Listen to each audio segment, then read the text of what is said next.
So today we are going to learn about the figures of speech. Figures of speech are these expressions that use to create a meaning, if an effect beyond the words.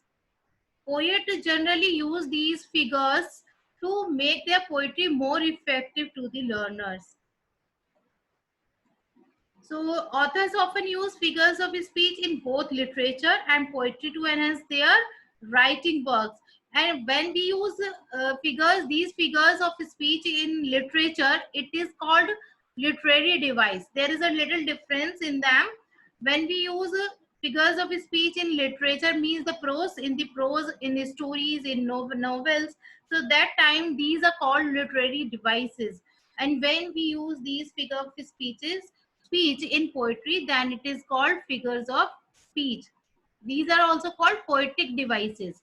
When we use it in the prose or poetry, prose or stories, then it is called literary devices. When we use these in the poems, then these are called poetic devices. Both are the same. Figures of speech or poetic devices are the same thing. These are the two different names given to them. Figures of speech present ordinary things in new or unusual ways. As I have told you, today you are looking like the captains. So when hearing this, you feel like you are really like the captains. It gives you an impression that you are looking like the captain. So it gives, what I am saying is the more than the words. I am giving you an image. So this is the figures of speech. This is the effect of the figures of speech, that the listener or the reader imagines these things the way the speaker or the poet or the writer wants to let them imagine. They communicate ideas that go beyond the words' usual or literal meanings. Sometimes we use words in a dramatic way, in an artistic way, that it express just opposite meaning or just another meaning which they have actually. So literary devices or the poetic devices communicate the ideas of the poet or the writers beyond their actual meaning. It creates an effect. So when you will understand these figures of speech, you will definitely be able to recognize the figures of his used figures of speech in any writing, and you can even use yourself in your day to day communication or in your writings, and in your whatever you want to express, you can make your writings more effective. So let us know what are these figures of speech. There are basically seven figures of speech that we use in our poems. Now, so number one is imagery. Imagery is the figure of speech that which is used to describe the picture through the words. When we describe any picture through the words, so it is the imagery. So you should have that quality that only through the words you can describe everything in such a effective way that the reader or the listener can imagine the whole scenario in their mind, just listening the words or just reading these words. So imagery is the descriptive writing that appeals to your senses. Suppose if I will I am explaining, I can see the wind blowing, the trees moving and swaying here and there, and these children are playing in a joyful way. So, but when hearing all these things, you can imagine the whole scenario. You can imagine that these words will strike in on your mind, and it starts to imagine in your mind. Yes, the wind are blowing, and the forest and the trees are swaying and waving, and the children are playing. So such kind of description which touch your senses. It can be your sense of touch, it can be a sense of hearing, it can be a sense of vision, sense of taste, sense of smell, all five senses. If the words, the description touch any of the sense, it is called imagery description. It is called figure of speech imagery. So second figure of speech is simile. Simile is used when we compare two unlike things but with like qualities, using the words like or as. Such as if I say today you are looking like the captain. So here I have used the simile because captain, and I have compared you with the army's captain. Now, although these two things are different, you are the student and a captain is an occupation or a professional, but somewhere both the things are different, but somewhere I could see any similarity between you and the captain. That is why I have compared you. So this is the main thing that you should always remember. One more example I would like to, the moon is looking like the silver plate. So silver plate and moon, these two things are totally different, unlike. But one thing is common in that moon is also look like silver, and silver plate is also look like round and silver. So both the things have similarity, but both the things categories are different. So simile is used to comparing two unlike things using like or as, but always remember there should be one quality wise similarity in them. Metaphor. Metaphor and simile are just related to each other. They are very close to each other. Metaphor is also just like the simile. But what is the difference? In metaphor, we compare two unlike things without using like or as. We do in the simile we compare things using these words. But in metaphor, we directly put one thing into as the other thing. So we do not use like or as. Here the comparison would be the direct one. If I say the moon is the silver plate, I am not saying moon is like the silver plate. I am saying moon is the silver plate. So somewhere I am comparing moon and the silver plate all together, but I have put moon as directly as the silver plate, or I have put the silver plate directly as the moon. So this is the only difference between simile and metaphor. In simile, we compare two things using like or as. So somewhere it is indirect comparison, but in metaphor we do the direct comparison. We put directly one thing as the another thing.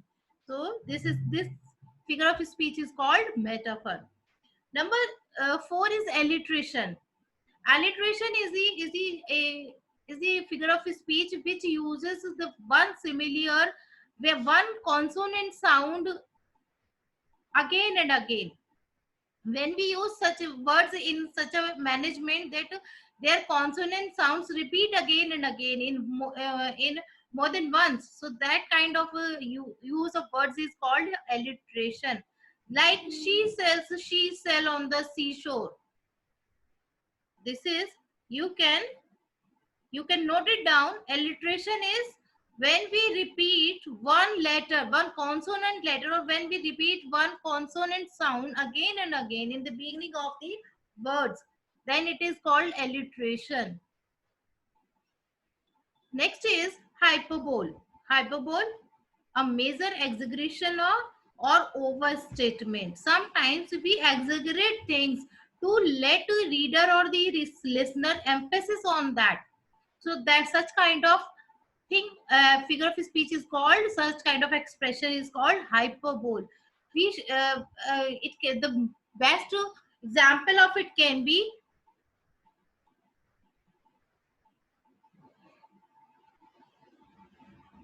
the students were so loaded as the tons of burden.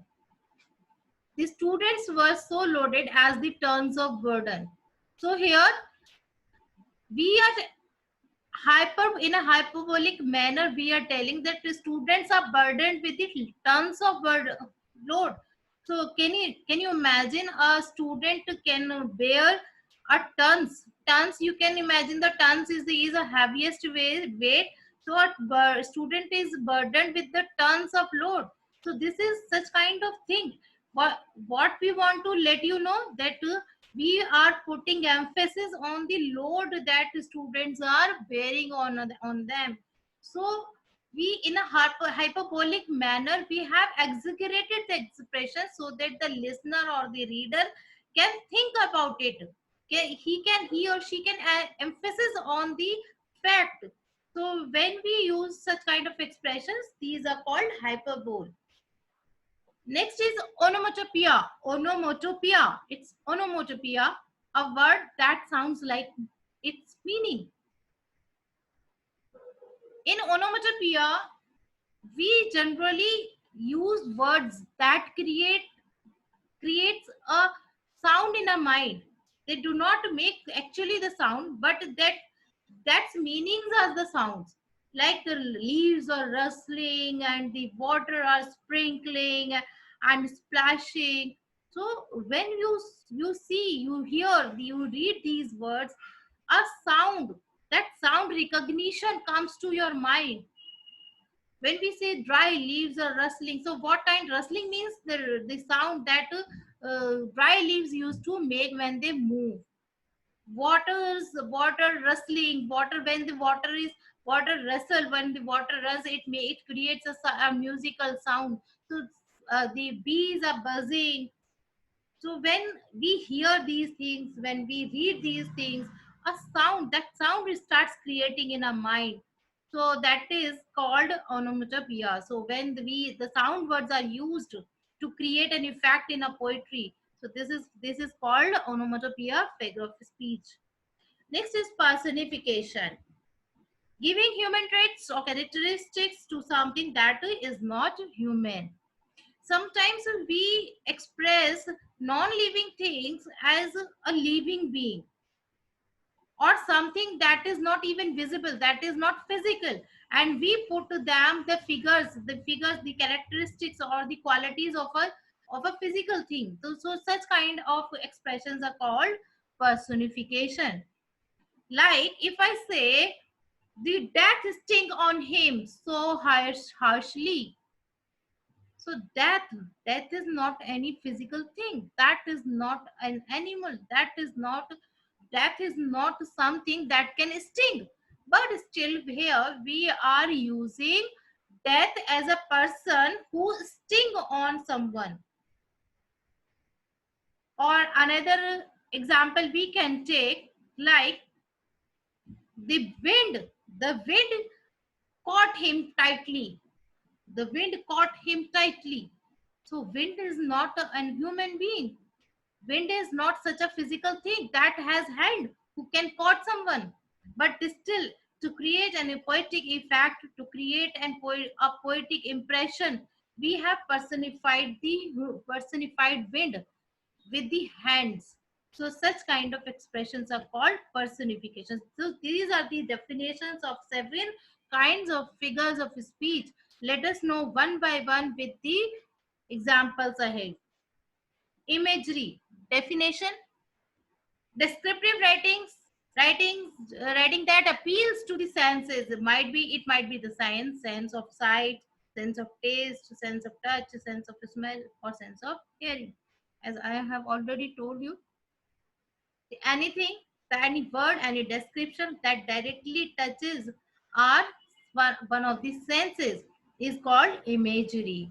So you can put onomatopoeia in the imagery as well, because it touches our sense of sound, it touches our sense of hearing. So think of it like if you think, when a writer use is imagery, this descriptive writing helps create a picture or image in your mind. So imagery, what is imagery? You can see the example here.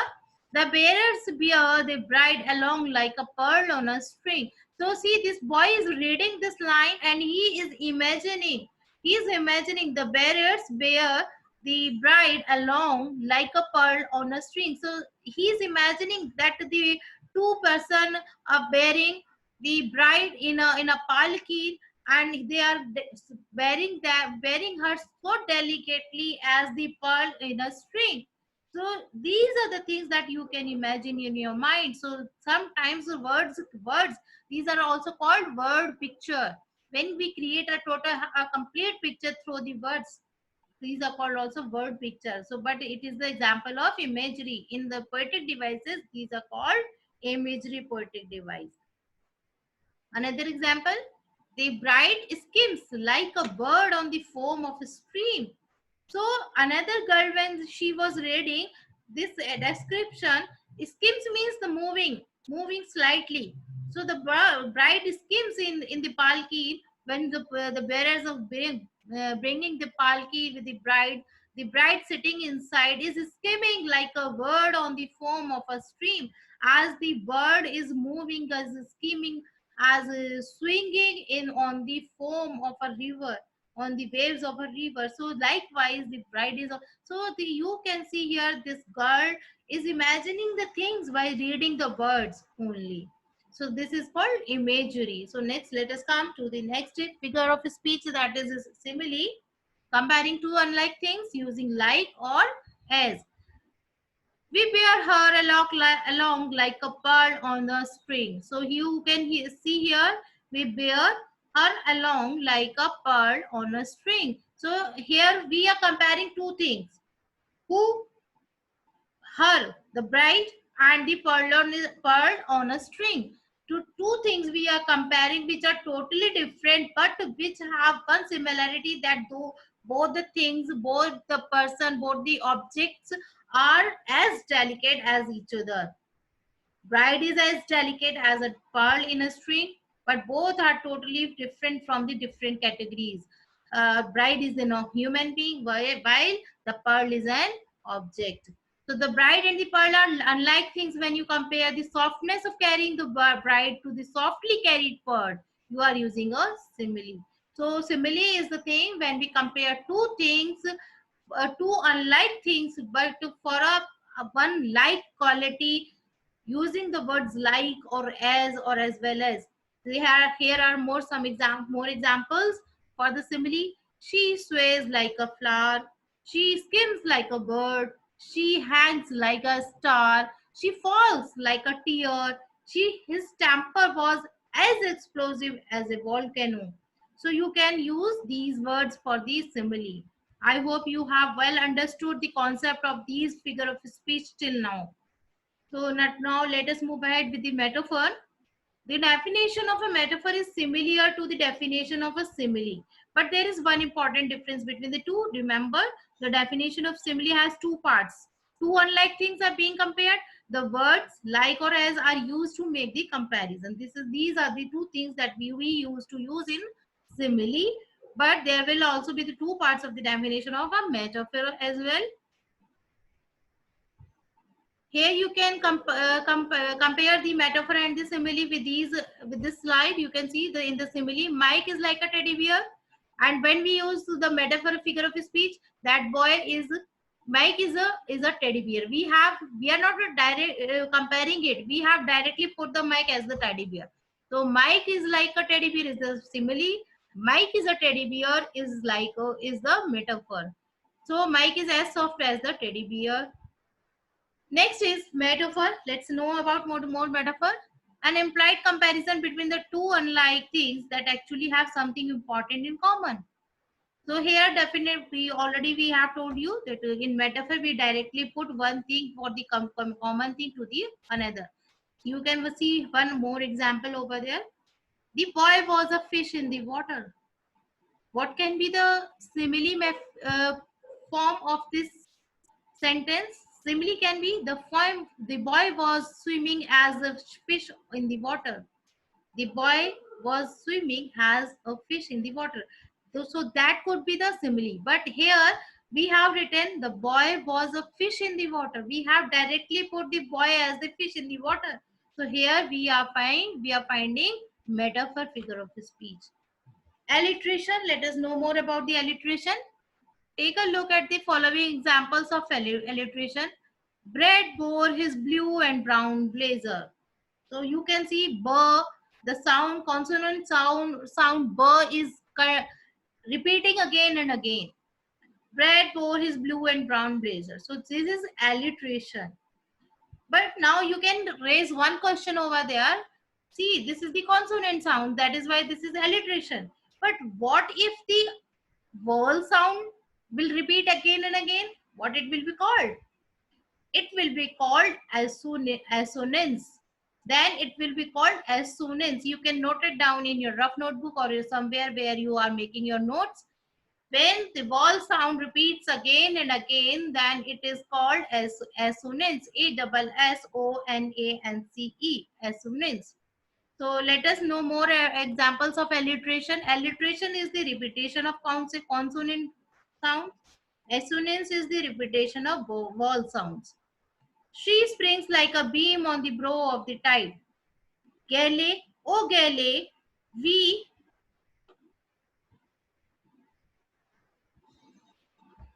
glide and we sing. Gale, oh gale, glide. So gale, gale, glide. Here again we are repeating this consonant sound go. 6 swans went swimming in the sea. Again, sir sound is repeating. You can see over here, not all the words are repeating with the same consonant sound, but most of the words in the sentence is repeating with the same sound. So it is not compulsory that all the words should repeat with the same sound. If more than one or two words, if more than one or two words are repeating with the same sound, then it is called alliteration. Have you figured it out yet? Here are more examples to help refine your definition. Alliteration. She shook her silky silver hair as the sun was setting. Elizabeth easily eyed an elephant in the elevator. So it is not an alliteration. You can see here, this is not an alliteration. This is assonance, because here the vowel sound is repeating again and again. So this is not alliteration. This is assonance. You can note it down here. Alliteration is the repetition of beginning consonant sound, such as 6 silly swans went swimming in the sea. It is important to note that not every word in the sentence has to begin with the same letter in order for it to be considered alliteration. In the above line example, you can find that only 5 words out of 8 begin with an S. So this is not at all compulsory that every word should have the same sound. Now let's come to the hyperbole. Think about the following examples of hyperbole. You will later select the best definition for this figure of speech yourself. My backpack weighs a ton. A ton means almost a 40 kg. So my backpack, yeah, do your backpack weighs a ton? It does not. But we want to let the speaker or let the listener or the reader emphasis on the fact that my backpack is heavy. So for to let them have emphasis on on this fact that my bag is heavy, we have created a hyperbolic expression. So that is why we have used my backpack weighs a ton. Next, another example, the wolf was 100 feet high. Can a wolf be 100 feet high? No, but the height of this particular wolf can be more than the normal wolf. So to let it be emphasized, we have created a hyperbolic expression over there. More examples. You could have knocked me over with a fever. Feather. I have told you a million times.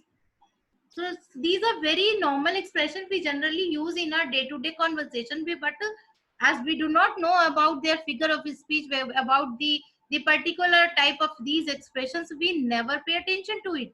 Now onwards, you will definitely going to pay attention when someone is going to tell you कि कितनी बार तुमको बोला है, 1000 बार तुमको बोला है, I have told you million times this thing. So that time definitely you are going to think in your mind, yes, this is hyperbole. Hyperbole is a major exaggeration or overstatement. Authors use this figure of speech to emphasize a point or add humor. I nearly died laughing. I nearly died laughing. Can someone die of laughing? No. But here we are putting an exaggeration that we laughed a lot, that might be we will be died. So we are laughed a lot. We laughed a lot that someone could see us dying of something. So here, this is hyperbolic expression. Next is onomatopoeia. Onomatopoeia, that as I have already told you, creates a sound in the mind. The words are using to create a sound effect in our writings. So when you see these bee, we imagine the buzzing of the bees. When we are talking about the phones, mobiles, that is we, and we say ring, it starts ringing in our mind. So buzz and ring are both examples of onomatopoeia. So when you see the cow, you often see hear this moo, boom, duck for the quack. Onomatopoeia is a word that sounds like its meaning. It can also be described as the use of a word which imitates a sound. Other example includes screech, whir, sizzle, crunch, bang, zap, roar, growl, click, snap, crackle, and pop. All of a sudden, the doors bump to each other. So when we say this, all of a sudden the doors bump to each other. It creates a sound, that how loud would be the sound when the doors struck to each other. So this is called onomatopoeia, when the words create a sound effect.